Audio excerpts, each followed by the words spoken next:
Between September 1984 and August 1989, 771 people were necklaced or doused with fuel and burned to death. The myth perpetuated by the state then was that this was an example of African brutality. The truth we know now is that this repulsive form of killing was first started by white Rhodesian security forces in the 1970s and then brought to South Africa by the security police.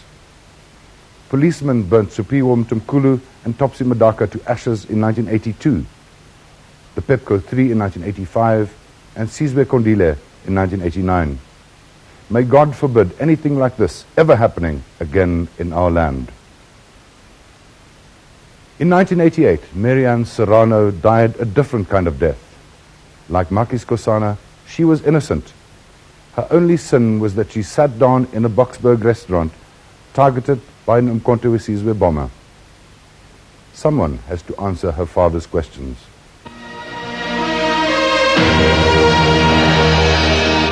Good evening. A woman was killed in one of 2 bomb explosions on the East Rand today. She died in the Johannesburg hospital a short while ago. At least 57 people were injured in the explosions, believed to have been caused by limpet mines. One blast took place in a packed restaurant in the centre of Benoni. 4 of the victims are still in a critical condition in the Johannesburg hospital. They were airlifted by helicopters from the scene of the disaster. Their names have not yet been released. The bomb exploded at 2 minutes to 12 with the popular restaurant packed to capacity. There was mayhem immediately after the blast as the injured lay around crying for help. Many people ran screaming from the scene in a state of shock. People of all races, including children, were among the injured. Fire and ambulancemen from Benoni and Boksburg raced to the scene and treated the injured while policemen combed the area for a second device. Traffic officials struggled to control huge crowds that gathered at the scene as policemen combed the wreck shop for clues. The interior of the restaurant was devastated by the powerful blast. Experienced policemen said it was a miracle that nobody was killed outright. The bomb had been placed under a seat in the center of the shop.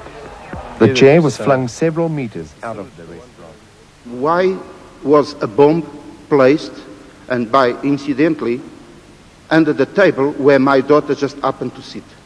She walked in, there was an empty table, and she sat there to having a usual breakfast in the Wimpipa.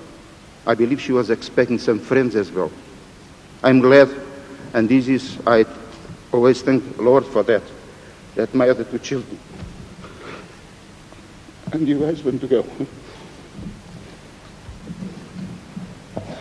I never received any satisfaction information. I still today don't know who did it, and that's what I am claiming from you people. I even don't want to see the person. I'm not looking for blood. I'm not teeth for teeth.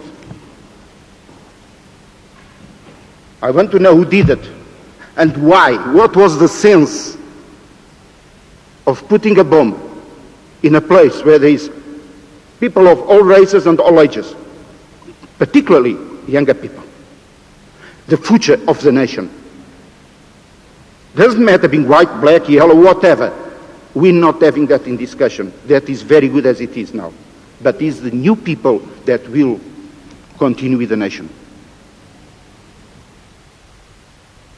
The Special Report Team moves to Kraddock this coming week for a human rights violations hearing, and to Pietermaritzburg, where killers in the ANC-IFP conflict will ask for amnesty.